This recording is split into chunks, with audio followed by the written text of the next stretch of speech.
Hello, welcome to today's webinar hosted by the EERI Northern California chapter on insured loss aspects of the 2023 Kahramanmaraş earthquakes in Turkey. My name is Elizabeth Angel. I'm EERI's Communications and Program Manager. And before we get started, I want to just take a moment to introduce EERI for those of you who aren't familiar with the organization.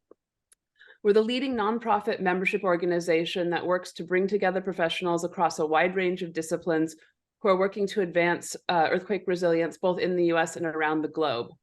So we have folks from a wide range of disciplines, researchers and practitioners, and folks in a lot of different fields working on this complicated multidisciplinary issue. And I also wanted to mention briefly that registration is now open for our annual meeting next spring in Seattle. I'll share a link to the meeting website in the chat. We also have a call for special session proposals open and for poster abstracts, and that closes in about 2 weeks, a little over 2 weeks. So if you're planning to get a proposal in or submit a paper, I hope you're already at work on it. And on that note, I will turn it over to the president of the Northern California chapter, Richard McCarthy. Welcome, everyone. It's an honor for me to greet you all this morning. We're very excited about our speakers today. Our chapter is Northern California chapter consists of engineers, scientists, local government representatives, and we tend to focus on real-world problems and solutions. And this webinar is really an example of that. How Turkey has responded to the two back-to-back earthquakes in February is an example for us all. We're all interested in building performance. That's certainly a priority. However, one of the major challenges that's coming in the United States and other places around the world are the insured losses that are covered by the insurance industry. We're having some challenges here in California now because of all the fires, and some of our insurance colleagues are not issuing new policies here. So I'm particularly, for me personally, interested in how Turkey has responded to this event through their insurance industry. I've had many inquiries from our own reinsurers about what's going on in Turkey, and they've informed us of some interesting issues. So again, thank you to our speakers very much. I'm very honored to have you speak with us today, and we're looking forward to your presentations. So I'm going to turn it over to Bruce Mason right now as our moderator. Welcome to our quick Quake briefing dealing with insurance aspects following the devastating earthquakes that occurred in Turkey earlier this year. My name is Bruce Mason. I'm one of the board members of the Northern California chapter. Before I get started, I want to point out that our briefings are free and open to the public. If you are an EERI member, you get email announcements of upcoming briefings. But if you're not a member, we still welcome you. Please send your email address to me as shown on this slide, and I'll put you on our mailing list. Also, I want to point out all of our briefings are available on the YouTube channel for future viewings. Now on to today's briefing. It deals with the devastating earthquakes that were centered in Turkey in February of 2023. Many webinars have already been given on this earthquake. But one aspect that hasn't been touched upon much, and Richard mentioned this, has to do with the insurance aspect, and that is the theme of today's briefing. We are very excited to have three terrific speakers today. Two are joining us from Turkey, and one from San Francisco, California. Here is our format. We have about a 60-minute program planned. Each of our speakers today will talk for about 15 minutes each. Then the remaining time will be dedicated to question and answer period. We encourage you, the audience, to pose questions. And how you do that is you'll press the Q&A button that's at the bottom of your screen and type in your question. Then behind the scenes, our past president, Volkan Servirjan, will handle the questions. He'll come back later and pose those to the audience. Now, we recognize there might not be enough time to handle all the questions, so each of our speakers has kindly provided their email address so you can send questions directly to them, and they will try to answer them in the coming days. So now I'd like to introduce our first speaker, Mr. Ufuk Yazgan. He is a professor at Istanbul Technical University and will provide an overview of the damage to the building stock. Please proceed. Thank you, Bruce, for the introduction. It's an honor to present the information about an overview of the building stock, and with a particular focus on the insured aspects of the for the region. In my presentation, I'm going to focus on the distribution of exposure, the population, and the economic activity in the region. So I think, I think you're now familiar with the epicenters of the two earthquakes and the rupture zones. Here in this map, you can see the instrumental intensity distribution over the region, or the affected region, as reported by the USGS Shake Map system. In my presentation, I will focus on the 11 provinces that are indicated in this map, where the largest portion of the losses were triggered. Here, the population in this region was 14 million. This accounts for the 16% of the total population of Turkey. The largest cities in the region were Adana with 2.3 million, and then that was followed by Şanlıurfa, 2.2 million, and so. Among the largest affected regions, the highest populations were in Hatay, Gaziantep, Kahramanmaraş, Malatya, and Adıyaman. Basically, they were the regions that were severely affected. And according to the official records, it's recorded that approximately 2 million people relocated to other provinces after the earthquake, which turned out to be an issue related to business interruption losses as well, since they were highly qualified personnel. The building stock in the region consists of 2.3 million buildings according to official registries. This corresponds to 20% of the Turkish building stock. The occupancy classes are predominantly residential with a 90% share. Then we got 6% commercial industrial and 3% public buildings. So here you can see the building counts for each of the provinces that are affected, reported in the region. As you can see, the largest building count in the severely shaken area is located in Hatay in the very south.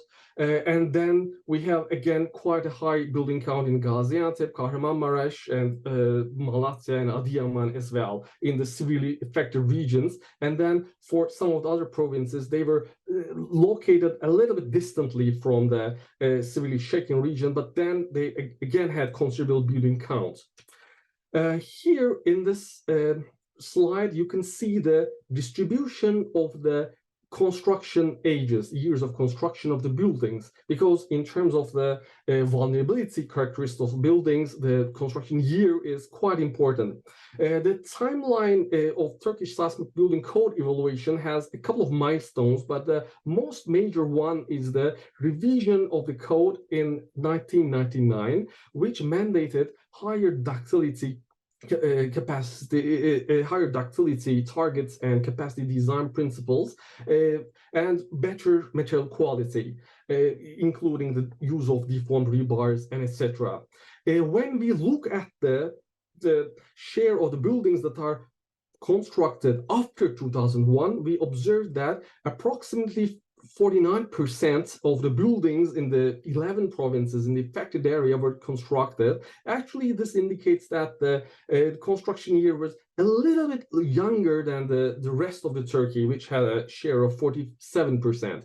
And then in the affected region, the highest share of the older buildings were located in Adana, and the highest share of the newer buildings were located in Şanlıurfa, basically.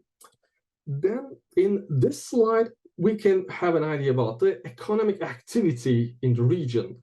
The affected region with 11 provinces actually generated $87 billion of national GDP of the Turkey in year 2022. This corresponded to approximately 10% of our national GDP.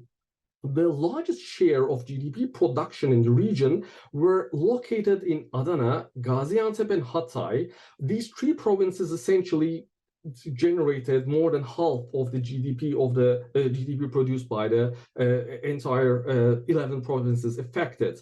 When we look at the sectoral distribution, excluding the tax subsidies from the GDP production, we observed that the service sector contributed with a 51% share. That was followed by a 1/3 share by the industrial sector, which was then followed by the agriculture, and the construction had a 5% share in the total GDP production for this region.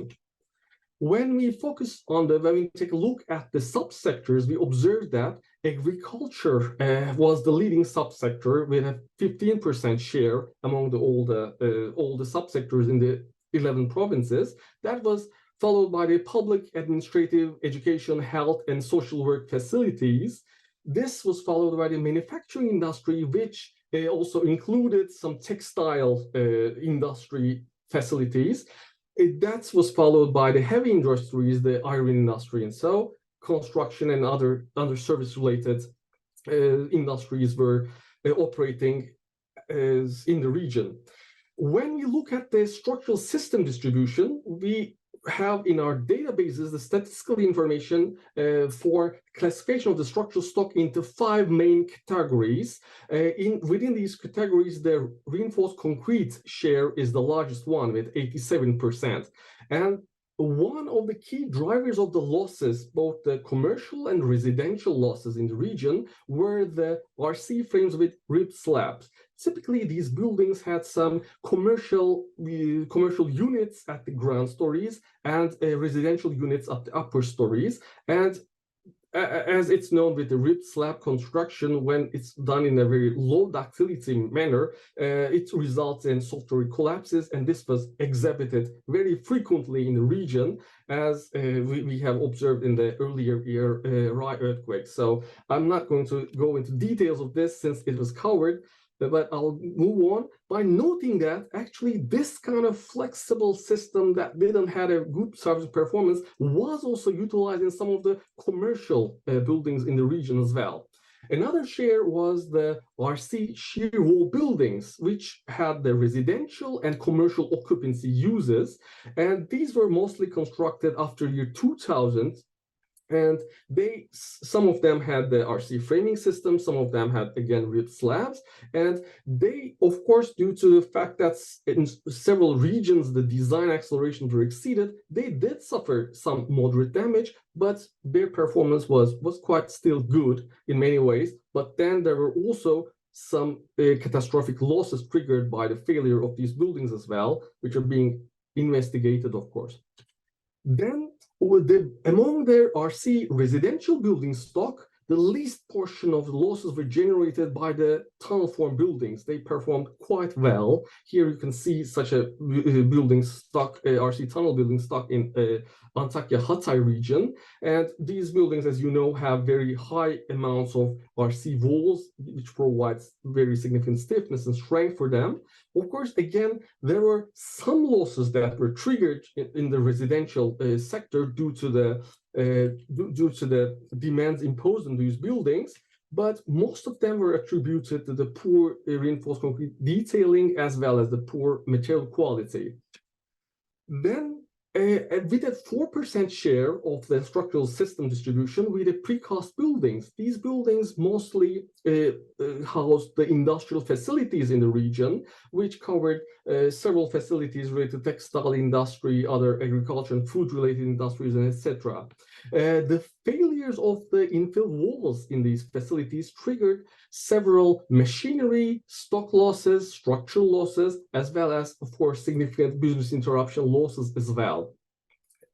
Another loss triggering mechanism for these industrial facilities were observed to be the improper attachment of the solar panels on the roofs, which was combined with the high snowfall over the winter season being observed on the day of the earthquake, created quite large demands in the roofs of these facilities and triggered some significant, again, structural, machinery, content, and stock losses, and triggered significant industrial losses as well in the region. Then the 4% share was related to the masonry buildings. Most of them are relatively older buildings. Some of the share of the masonry buildings are, of course, cultural heritage buildings, which are extremely valuable, so they're not typically covered in any insurance policy since it's difficult to assign any insured value to them. And the 2% share was related to the steel buildings in the region. These steel buildings had mixed uses. Some of them were industrial, some of them were commercial and residential. And of course, the transportation facilities were constructed using steel buildings, and they had a quite good performance, except the non-structural trigger losses. Their losses were quite minor. Of course, there is a large myriad of reasons that triggered very excessive losses being observed for the region. Here I try to get a list of them, and we should definitely work on them. I'm not going to read them, certainly, but I wanted them to get noted, of course. It is our challenge as a part of the earthquake engineers and all the risk-related experts to mitigate the risk as efficiently as possible with the available resources. Another key driver of the losses, in my opinion, was also the significant rate of population increase in the region within the time period of 11 years prior to the earthquake. Here you can see the population increases of the different provinces in the region within this 10 to 11-year time frame before the earthquake. The average population increase in Turkey is in the range of 15%. However, in the case of Şanlıurfa, for example, you observe that 28% population increase was triggered. And then in Gaziantep, 29%, Kilis, 19%, and Hatay was following with 15%. And these are only the official numbers. Due to the conflict in the neighboring countries, unfortunately, there's some this triggers some mass movements of the people. So the unofficial figures are essentially even larger numbers. When such a large demand for a quick housing is needed, unfortunately, with the lack of proper inspection, oversight, and code enforcement, it appears that some of the losses were triggered with very low quality constructions in the region as well. Here, I would like to then conclude my presentation. Thank you for this opportunity. And I would like to pass on the floor to my fellow speakers. Thank you. Perfect. I want to thank you for an excellent presentation. Very valuable information. This YouTube video will be well received to look at all the details. Now, I would like to proceed with our second speaker, Mr. Erdem. He is the general manager at the major Turkish firm T-Rupt in the insurance industry. He will explain how the insurance industry works and responded to the earthquakes. Erdem, please proceed. Well, thank you, Bruce. Let me share my screen.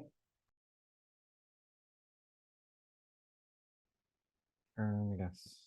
Greetings, everyone. My name is Erdem Karabostan, and I represent T-Rupt here today. T-Rupt is a tech subsidiary of Turkish Insurance, the state-backed reinsurance company of Turkey, which was incorporated in 2019. At T-Rupt, we have three business verticals. The first one is catastrophe modeling, which I will not go into because Patxi will be covering that after me. Secondly, we provide and develop reinsurance software solutions. Also, we provide IT management services. I'm not an earthquake engineer, nor I'm a geoscientist. I'm an insurance professional by trade, but I will try to avoid insurance jargon as much as possible. So some loss statistics about the 11 provinces. The total economic loss is reported as 103 billion United States dollars by the Presidential Office of Strategy and Budget of Turkey. The other estimates were quite close. UN reported 100 billion United States dollars. The total economic loss is roughly 9% of the annual GDP production of Turkey, which is a strange coincidence because, as Professor Yazgan mentioned, the GDP production of the disaster-affected area is also around 9%. So 1 year of annual volume production of the area was lost by the devastating earthquakes, and an overview of the Turkish property and casualty insurance industry. There are 44 non-life insurers at the moment operating in Turkey, some of them global. There are 4 reinsurers, 2 of them are under Türk Restaurants, Türk Restaurants in itself, and Türk Participation Reinsurance. The 2022 year-end gross written premium was 7.25 billion United States dollars, and the net assets of the non-life industry consolidated is 1.89 billion United States dollars. It is still early to announce the actual insured loss. I can say nearly half of the total loss is still outstanding. This is partly due to industrial and commercial losses because they take more time to get a fairly thorough loss adjustment. So it is still too early to get a final result, but I can say that estimates seem to be conservative for the private insurance market by the numbers that we have at hand. The numbers do not support the estimates, at least yet, so I'm not going to announce any numbers in my presentation today. The following slides will be about Turkish catastrophe insurance pool. I thought it would be much more relevant since there is a fairly strong social aspect to TCIP and also the compulsory earthquake insurance. So TCIP provides compulsory earthquake insurance policies for the homeowners. The product is simple, it is accessible, and it's affordable. The average premium is roughly 13 United States dollars, and the average cover, although much more would be desired, at the moment it is slightly more than 10,000 United States dollars. These numbers are approximate. Also, it's subject to daily exchange rate differences, obviously. A good thing is the penetration all over Turkey is 59% at the moment. It's much better than the previous years. And it is 67% in Marmara, where 45% of the GDP production resides, and 66% in Istanbul, the largest city in Turkey. The penetration of TCIP policy in the disaster area as at the date of the event was approximately 50%. It is compulsory, no penalty, but sanctions are there for the enforcement. So you cannot buy a house, you cannot sell a house, you cannot rent a house, you cannot get a loan for the house, you cannot access some municipal services, you cannot get any electricity or gas subscriptions unless you have a policy in effect. And for TCIP, Kahramanmaraş is the most severe event by far in the history of the institution. That is 23 years, I can say. The product is single line, it is property, single peril, it is earthquake at the moment. Single risk for residential buildings. By buildings, I mean residential units. And the sole provider is TCIP. So the tariff, it has a hazard and risk reflecting base premium tariff, we can say, but also discounts and surcharges are applied on risk and renewals. As you can see on the bottom left of my slide here, there are risk groups vertically represented. This is these risk groups are geographically determined based on seismic hazard, and on the horizontal there are 2 parameters that are about construction material, and the last parameter is the apartment square meter area. The discounts the renewals are obviously incentivized, because although the policy is compulsory and also there are sanctions for enforcement, in order to overcome sanctions, sometimes people tend to get the policy, but renewal rates are lower than desired levels, I can say. And also lower buildings are incentivized. On the surcharges side, higher buildings are surcharged, and also buildings constructed before 2000, that we can say no code or low code buildings, are surcharged. So the policy is issued on a declarative basis. So we saw that in order to decrease the premium cost, some wrongful declarations were made. And this is a problem, as it seems. So TCIP is working on a solution for that after the event. As I said, it was by far the biggest event in the quarter of a decade, quarter of a century history of TCIP. 600,000 notifications of losses were made, and half were received in February. You can see on the left side the trend for the notification of losses. People were able to reach TCIP via multiple channels, and IVR and call center was the dominating channel. The call center had to top up to 325 operators, and 10 million minutes of calls were made. This adds up to 19 years.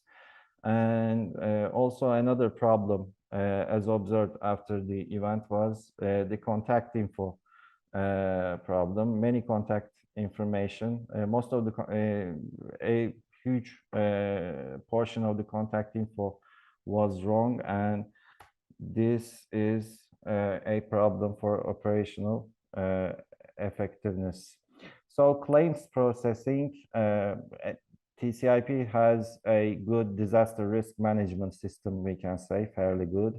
Extensive use of GIS-based disaster management system helped a lot in the process, and out of the 600,000 claim files, 75% of the claims are already paid out and files are closed.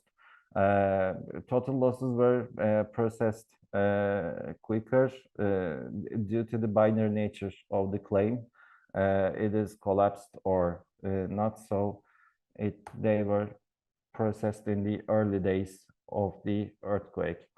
Satellite imagery helped a lot. The before-after event images were used to identify buildings, and for the heavily damaged and collapsed buildings, satellite pictures were conclusive for fast payouts, as I said. Also, land registry polygons were obtained from the General Director of Land Registry for further validation in the process. Now, policy is for residential units, but damages done to buildings. So there's a caveat here. The flats are insured, but the buildings are damaged. The disaster risk management system supported the optimization via the national address database. There are building identification numbers and also flat identification numbers for residential unit identification numbers for the national address database. And so claims in the same building were identified and aggregated for assessment and loss adjustment. Also, this helped for the single version of the truth, and also loss adjustment logistics optimization. On the right-hand corner, you can see the representation of an apartment, and the blue numbers are the issued policies for flats, but no notification of loss, but the reds are the ones with the notification of losses. So once you know there is damage in the building, you can open files for the other policyholders without waiting for their notifications of losses. And loss adjustment with this huge number of claim files was and also an important aspect of the devastating earthquakes. TCIP works with 210 certified loss adjusters all over Turkey. Logistics aside, the number of loss adjusters were too small compared to the number of claims, and beside the limited loss adjustment effort, the time it would take would be a major problem. So the Ministry of Environment, Urbanization and Climate Change mobilized more than expert surveyors to the field in the aftermath of the earthquakes, and TCIP used the reports, the outputs of these surveyors for loss adjustment. The need for insurance loss adjusters were thus reduced mostly to minor and medium damage files, and this was very important also in terms of producing a single version of truth in the eyes of the citizenry, because loss adjustment on the side of TCIP and the assessment done by the ministry should create the same version of truth. So in terms of modeling, T-Rupt provided event response results for the event to TCIP approximately in 2 weeks. The post-event model results were, I can say, fairly accurate. You can see the numbers here. The gray columns are the model results at different PML levels, and the actual amount, 31 billion Turkish liras as of mid-August last month,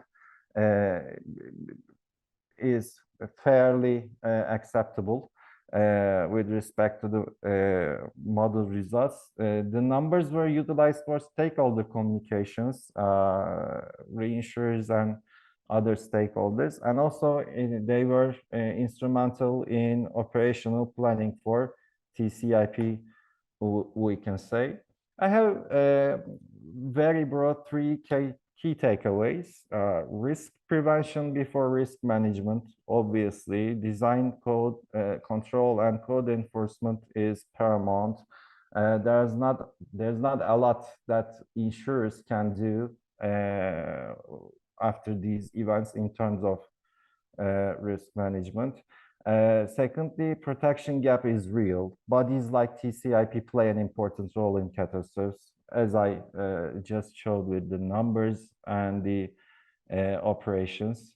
And organizational readiness, by this I mean the people, information systems and facilities. It is critical. Bodies like TCIP work with, in normal times, very limited staff, but mobilizing both people and scaling the information systems, and also having the facilities ready for crisis times is crucial. Also, stress testing and business continuity planning as early as possible is very important, I can say. And you can reach me at my email address for further questions, and thank you. Mr. Erdem, thank you very much for a very informative presentation. This information, I was not very familiar with the insurance industry. I've learned a lot from your presentation today. Now I would like to turn to our third speaker, Dr. Patxi. He is a director at Moody's Risk Management Solutions, focusing on catastrophic risk management. He will contrast the Turkish and U.S. construction and insurance practices. Patxi, please proceed. Thank you, Bruce. And thank you, everyone. It's an honor and a pleasure to present to you a little bit of what I do at Moody's risk management solutions. A little bit different than what, as soon as I get my slides moving here, slightly different than what Bruce says. I think I'm going to take the time here to kind of go over what we do as catastrophe modelers. And in particular, I'm going to go through the sequence of one of the things that we get to do, which is provide early loss estimates, both economic and insured, immediately following a large catastrophe. And in the process, we're going to compare and contrast the U.S. and Turkish policies where applicable. So first off, I'm going to start off with a little bit of catastrophe modeling, then go through the process we went through. And then if I have time, if this is a very rare event in Turkey, what would happen if we saw something like this in terms of a loss estimation and understanding your risk? So I know some of you may already know kind of the basics behind catastrophe modeling and why it's important, but in kind of a big picture sense, catastrophe models are tools to help people understand their risk. Primarily insurance industry are the key stakeholders. So these events happen very infrequently. For example, if I had auto insurance and I knew the age of the driver, I knew the make and model of the car, and I knew the postcode, I understand my risk pretty well because accidents and car thefts happen all the time, and I can competitively price my insurance. However, in the catastrophe world, by definition, these events don't occur very often. So these tools combine the latest science to essentially provide two different key components. One is the relative risk between two locations. And I have an example here, wood frame house in California or an unreinforced masonry building in Colorado. You want to understand the relative risk, both hazard and the actual structural performance. And then the other second key thing is the uncertainty associated with that. Earthquakes don't happen very often. So what's the likelihood of exceeding $1 million? What's the likelihood of getting, $2 million or a 100-year loss? What is that going to look like? And so really high level overview of what a catastrophe model is. First, we start off with a stochastic event catalog. So that's basically understanding where all of the earthquakes can occur, what magnitude, and how often they occur. And then we combine that with hazard, so geotechnical information about the soil site, ground motion models about how each and every one of those earthquakes of magnitudes and distances, what the intensity of shaking is going to be at the site. And then one thing I think that's really important that is kind of not well understood by people that are outside of our industry is the exposure. So we'll have clients who will have hundreds of thousands of locations, maybe even 1 million locations scattered throughout a particular country and region, and they don't necessarily know anything about the type of risk. They don't know if it's built out of concrete or steel. They don't know necessarily exactly where it is. They don't know how many stories it is. And they don't know what year it was built. And we saw earlier, the year built is very important. So we take that information and we essentially, for every single region, we provide that information for our clients so they can understand kind of the general risk. So for well-distributed portfolios, these models provide insights into what their expected risk is supposed to be. So now we have all the way along the way, we kind of have an understanding of what our risk is going to be. The second to last step is the vulnerability, translating that intensity at that location for that risk to a dollar loss. Now we sum this up over all the locations and we go to the last step, which is the financial module. We heard the presentation today about the TCIP and similar in the United States, so the CEA, they purchase reinsurance. So it's basically insurance for insurance companies. And when there's large catastrophes, it's just like you would have for your house flooding. You have a certain deductible. And beyond that, you go to your insurance company. So that's really how this tool, these catastrophe models are used. I know that's really fast, high level, but that's how these catastrophe models are used. So now that we have a little general understanding of what catastrophe models do, that one, they help us understanding your risk before the event happens, but then also after the event, people need to know pretty much immediately following the event what sort of losses they're expecting. Do you need to liquidate assets to have cash on hand to pay your clients? Do you need to go is it triggering your reinsurance policy. Are you going to have to go to your reinsurers, and how many levels up? Because these reinsurance layers, they don't necessarily cover immediately after the deductible. They might be for very large losses. So people need to know right away what sort of decisions they need to make. And so that the tools that we provide to our clients also provide them estimates immediately following the event of what to do. So we provide them with tools, specifically where the events are, kind of user-defined events, along with recommendations for vulnerability, which I'll get into later, in order for them to understand the risks. And I think I want to talk about some of the key complexities for this particular event. There's two significant events within 9 hours of each other. And you can see here on the map, even though these weren't the largest contributors to the economies that we saw from Ufuk, there's still pretty significant exposure in these three big cities that were impacted not only by one large event, but two large events. And so that poses some challenges. We're going to touch a little bit about the vulnerability perspective, how structures are going to perform, and the year built, things of that nature. Ground shaking uncertainty. Immediately following the event, we had very little information at the first day or so. But then the following days, there's hundreds of ground motion recordings that became available. But even as the days progressed, each ground motion was being reviewed by scientists and engineers and refined. And so we have to take that into account in order to provide the best possible guess after that. Then there's other uncertainties. I'm not going to get into all of them, but I think one of them is important to note here is when we produce these estimates and we provide the guidance to our clients, is they need to understand that there is a significant component here for the post-event loss amplification. The example is if we have a small earthquake, maybe magnitude 5, we have some damage, no worries. We send a contractor out and he fixes the building. When we have such widespread damage across a large economic region, we're going to have to bring in contractors from other locations. And where are they going to stay?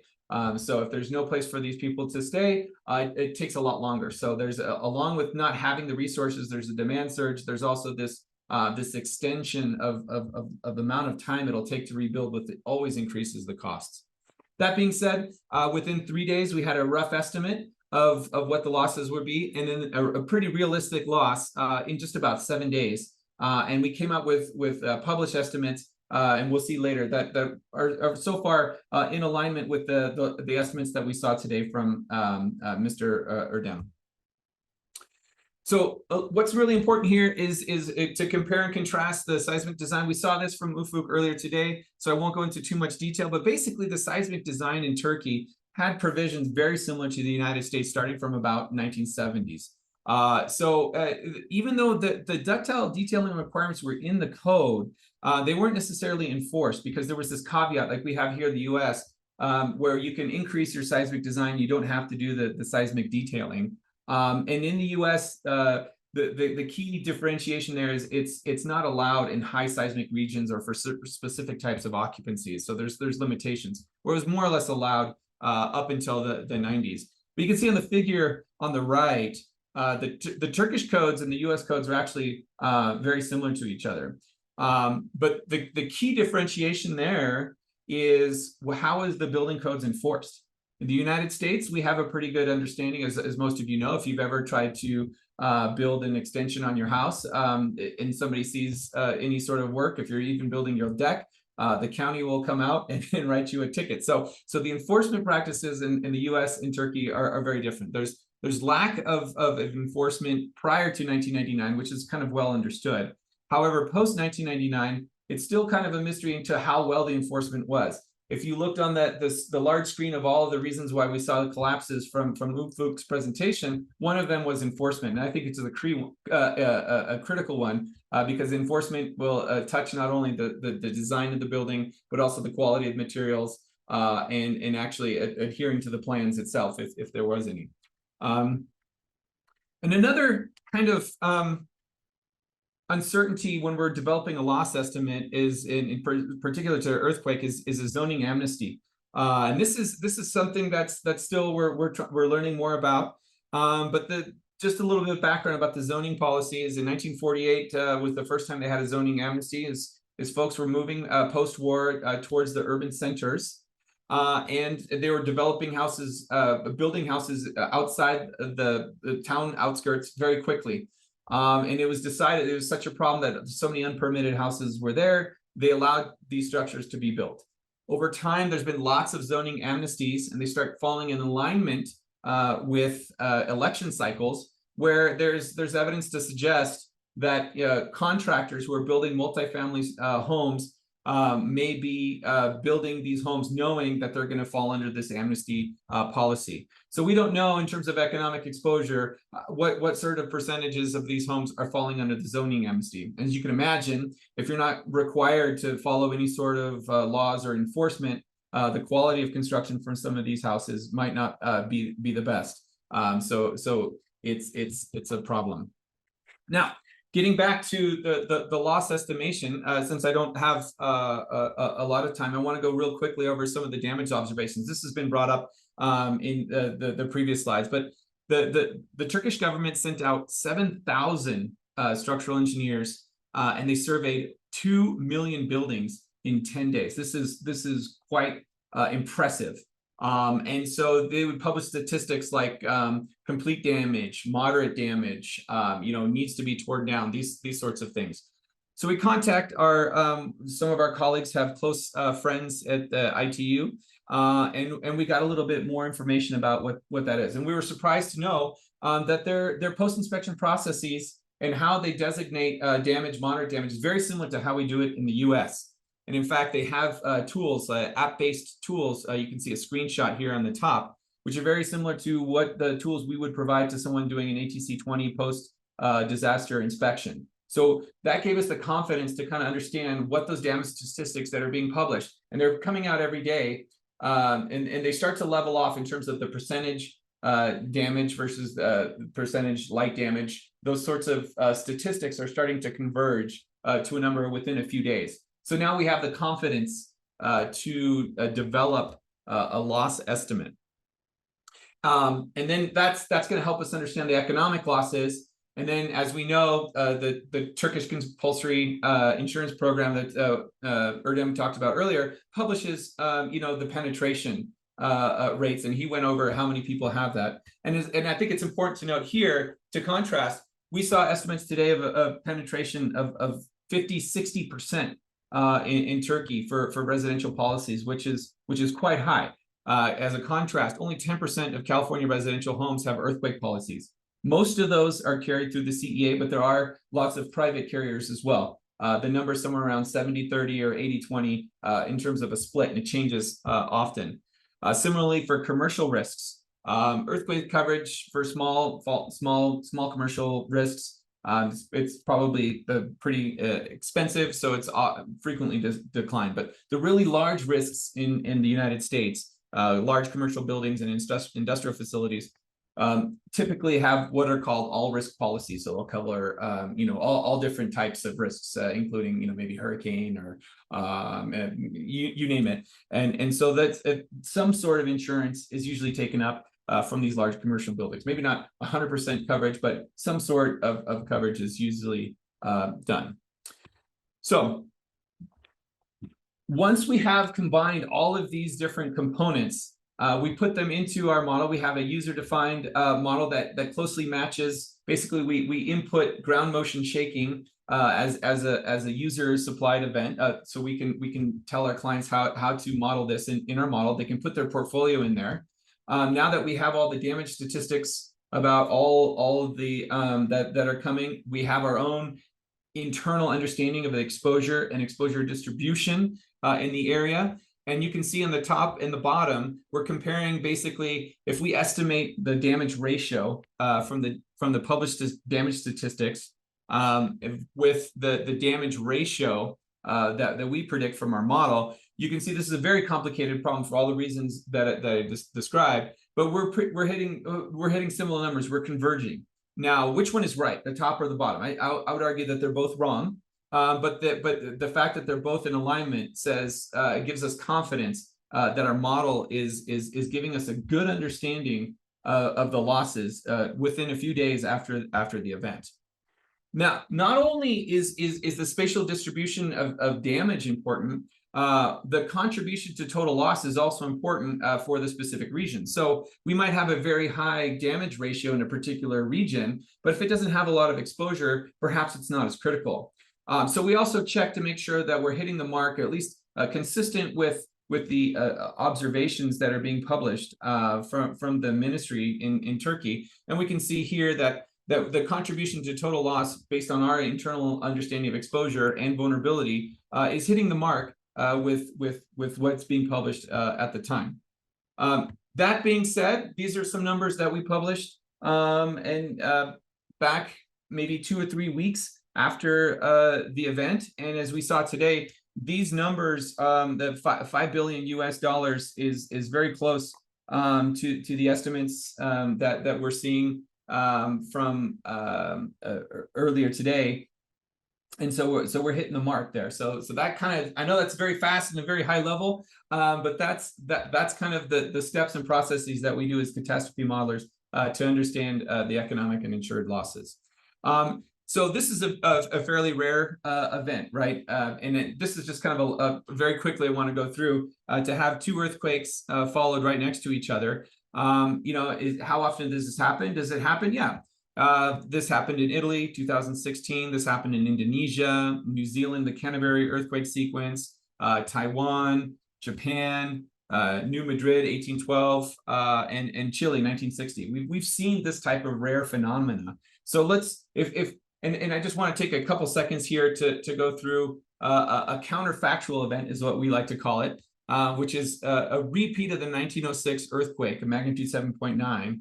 Followed by a magnitude 7.3 Hayward earthquake. It doesn't have to be 9 hours afterwards. It could be months, maybe even a couple of years. What are the economic and insured losses look like for an event like this? And this is just kind of to kind of show how we can prepare ourselves in the future for what kind of things to get ready in terms of resiliency and what we might expect to see. So giving that, you know, rough estimates, the repeat of the 1906 might have a $440 billion of economic damage, and insured is 80 billion.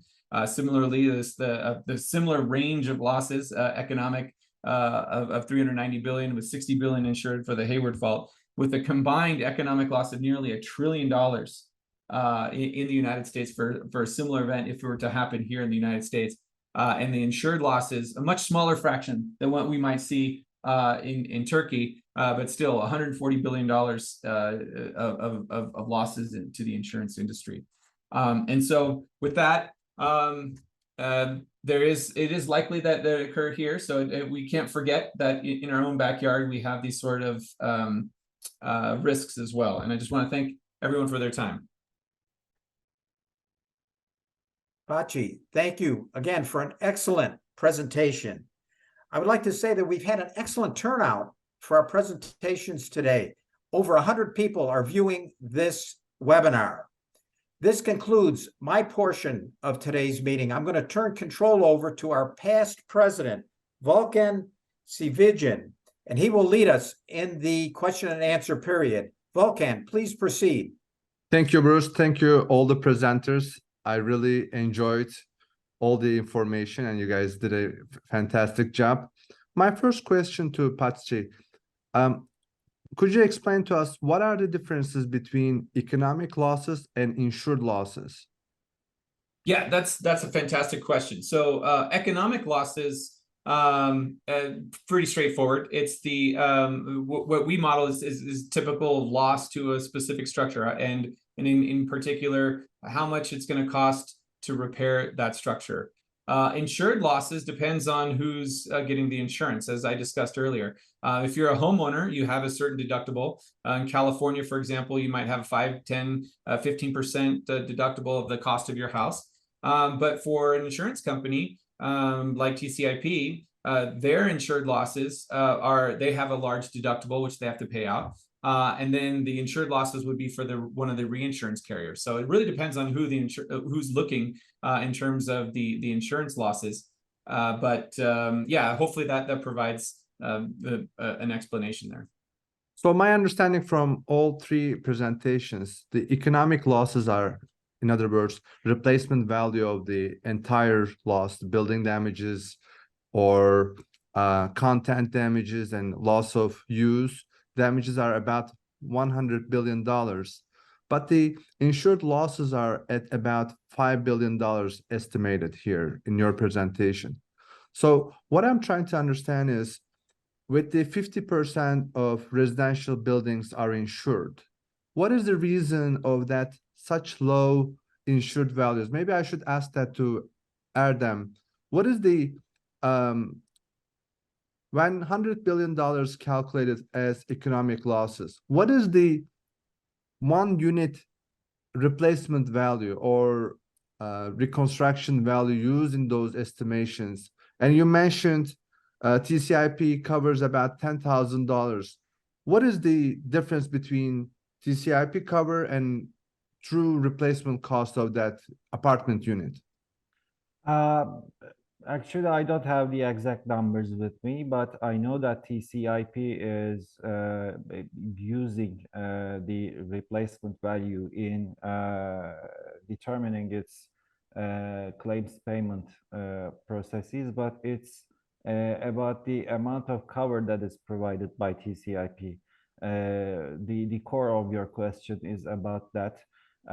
Actually, this is a compulsory policy and it's compulsory for everyone. So you have to come up with a policy that is affordable by everyone, okay? Yeah. Since it is compulsory, and another aspect of the problem is with the amount that is covered, it is also one of the largest pools in terms of earthquakes in the world. There is no capacity in terms of reinsurance that will cover. I mean, it is hard to provide the capacity almost already from the global reinsurance market, as there's a hard market again here. But obviously, TCIP is working to increase the total amount of cover. The problem is we should also incentivize the facultative homeowners policies for the homes, because TCIP works as a first loss policy and also a deductible for private insurers to provide facultative homeowners covers for the households. Okay, so my understanding from your response is perhaps TCIP isn't fully covering the total losses, and that's why probably we are about 5% insurance coverage for the losses. Is that what you're implying? A fairly simplistic answer could be that way. Yeah. All right. So that's very interesting. Another question would be, are there any parametric insurance solutions in Turkey? And maybe we first define what parametric insurance means, as if an earthquake occurs, you get paid regardless of your damage. So are there any parametric insurance solutions or market for that such product? This could be for, let's ask this to Ufuk. Are there any parametric insurance solutions as you are aware of? In the market, I don't know. That would be probably answered better by Mr. Karabostan. Yeah, maybe ask. Yeah. Okay, parametric, there are two sides to this. There's parametric insurance, that is the primary policy, direct policy to the policyholder, and also the parametric reinsurance covers for the insurers. For some time, the global reinsurance market discusses a lot about parametric insurance covers, and also the catastrophic bonds are based on parametric principles as well. The reinsurance treaties of the insurance companies are undisclosed information, so I cannot say for a fact that it is utilized in Turkey. For earthquake, I don't know any products. Maybe I missed that, but I don't know any products in terms of earthquake in Turkey at effect, at scale. For what it's worth, I do have here in California, I do have parametric earthquake insurance. It's not really insurance, but it's triggered on a USGS MMI. And if the MMI value is large enough, I receive a check for the full sum. So it's, in a sense, it's insurance, but it's not insurance as an insurance policy would normally. Standard way. Another question to Erdem is, are there any demand surge? In other words, price inflation based on the demand of construction materials or construction companies you've seen? Because that's a big part, especially in California. If we had an earthquake here, given how slow the construction normally goes, the construction companies will be overwhelmed and simply start charging much larger amounts for the same job. Do you see the same impact in Turkey yet for the construction costs significantly increasing because everybody would like to rebuild their apartments? Again, I do not have the numbers ready with me, so I cannot back my answers with concrete numbers at the moment. But the economy of Turkey was already in an inflation cycle even before the earthquake, and after the earthquake, especially the government mobilized its resources in the region to rebuild the region. So there is obviously a demand surge from the field. I hear that much of the construction workforce, even in Istanbul, have moved to the region. So I can fairly say that there is a demand surge. Yeah, that's very good. Patxi, another important thing that you have shown, and thank you so much for showing your California example, and it's clearly, if these earthquakes occurred here, it would be as devastating in terms of economic losses. We don't know whether we would see that many fatalities, but we might. But economic losses are really staggering. Although it also shows that 105 billion insured losses seems like, despite the Californians being 10% insured, the insured losses covered by this event would be almost double compared to Turkish earthquake, which is also very interesting to me. Yeah, and I don't know all the details, but as you saw in my presentation, a lot of these really large risks have some sort of insurance, and so that might be driving some of that gap. But yeah, other than that, without diving into too many details, yeah, I think that's about what we would expect to see. In your estimations, you have shown repeat of 1906 San Francisco earthquake and then Hayward earthquake 7.38, Hayward fault earthquake. You have provided estimations for losses. Did you also consider that both of them occurring at the same time, pretty much like in the Turkish case? Because obviously, if one of the quakes occurred, the buildings are already damaged to some extent, and the second earthquake could increase the damageability of the building stock. Did you also consider that, or it was just simply two separate earthquakes occurring? For that example, was just kind of a separate quakes. For the event in Turkey, we did do some studies looking at the impact of in particular those regions that had severe shaking from two different events. There is some significant overlap, but for that particular event, what we determined was it wasn't as significant as you might expect in terms of the total loss. So when we look at the total loss, yes, there's some uncertainty there about how much if you weaken a structure before another earthquake comes, because you don't have the time to repair it. Yes, there's some potential uncertainty there, but in the big scheme of things, if we looked actually at a range of let's say it's nearly damaged and now this next one is making extremely vulnerable versus the other direction. There's no real impact from the first one. They're completely separate. And we looked at those impacts and we find that the delta there with respect to all the other uncertainties that we have and the ground motion and all that was very small. So there was, for that particular event, yes, there is an impact, and I'm sure researchers will be looking into that in years to come. But for the time, in terms of the loss estimates immediately following the event, it was kind of in the noise. That's very interesting. So let me ask you this. Were there any surprises in terms of what has been forecasted for the region or any region in that matter, and what has been observed here? Were there any surprises that it puzzled you after this earthquake? That could be for Patxi.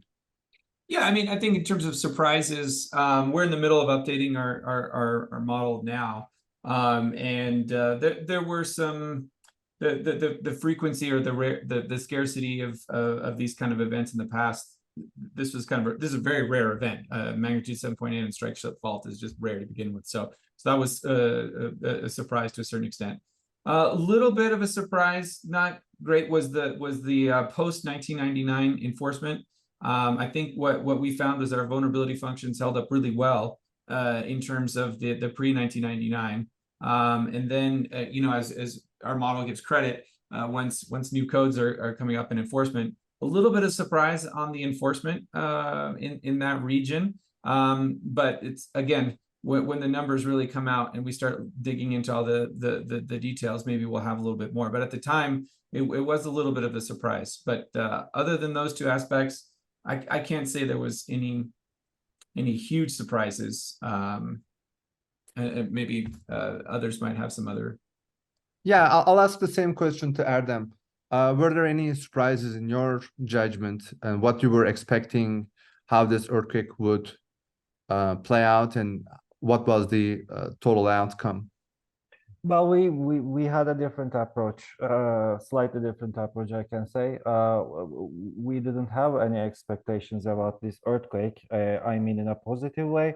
And what we did was we got the instrumental data from the field and entered it into our platform, and then run our vulnerabilities. And our vulnerabilities also seem to, at least for the residential, in the context of this meeting, at least for the residential dwellings, held out well, I can say. The two consecutive events in 9 hours, it's obviously it's a tough thing to model, let me say, because the results of the second event is highly conditional upon the first event. So you have to come up with a solution to come up with the right application of vulnerabilities for that. I can say that this was overcome by the team, and this was the main focus in the aftermath of the earthquake for our modeling team as well. Let me ask the same question to Ufuk. Just we're about to run out of time, and there's a question That's from right. Aisha I think we want to get to if possible. Yes. So let me ask the same question to Ufuk, and then we'll perhaps wrap it up. Yeah, thanks a lot. So actually, from my side, it was full of surprises. I have been to the field on the second day of the earthquake, and this was the first time I have been to an earthquake field at such an early stage. I have been to several earthquake fields in the prior years, but typically it was in the damage assessment phase for the public buildings, and so this time it was for the security and safety checking of the hospital buildings, which were very, very densely operated at the time. One of the key surprises for me was to observe so much damage in the post-2000 year constructions. For some time, when I saw the deformed reinforcement bars in the debris, and so I tried to think that probably it's an added story. I didn't want to imagine that a post-2000 year building would be collapsing under this such an earthquake. Then later on, of course, as we started digging into the acceleration records, it was surprising for me to observe that the DD1 acceleration that had a return period of 2050 year estimated mean return period was exceeded. That was very surprising for me to observe. Then the vertical intensities of shaking registered by the strong motion stations, as well as the security camera footage available, that was very surprising for me. And I have been, actually, we had a research project on the impacts of the aftershock effects on the collapse likelihood of structures. But then observing the security camera footage for the buildings in Malatya that had some moderate damage, getting into collapse mode with the second earthquake, that was a bit surprising for me. And also observing such a rare event on the worst weather conditions of the year, such two devastating events combined with the worst snowfall of the entire winter season on the same night, that was something that exceeded my imagination about what kind of a catastrophe could play out in this region. So I should say I was very surprised with what nature had done and how these things turned out. I would like to thank all three great presenters, and I would like to hand the virtual microphone to Elizabeth. Thank you. Hi all.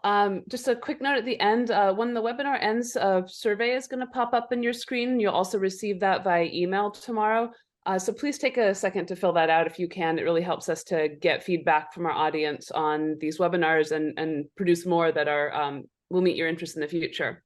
You can learn more about EERI and join us at those links. To find out more about upcoming webinars, check out the Pulse newsletter, or you can, there's a webinars page on our website. And I just want to give everybody a heads up that tomorrow the Younger Members Committee is having a webinar on performance-based seismic assessment of slopes. And then in October, particularly for those who are interested in this event, the San Diego chapter will be hosting a series, the Ishihara Colloquium on Earthquake Engineering, focused on some of the lessons learned from these earthquakes. So you can find information about those and sign up and register on those websites. Everything is free. We mentioned the Northern California chapter mailing list earlier. And then finally, I just wanted to note that this webinar and our whole webinar series is supported with funding from a cooperative agreement with FEMA, but also by EERI members like yourselves and by the Learning from Earthquakes Endowment. So thank you for your support and thank you for joining us today.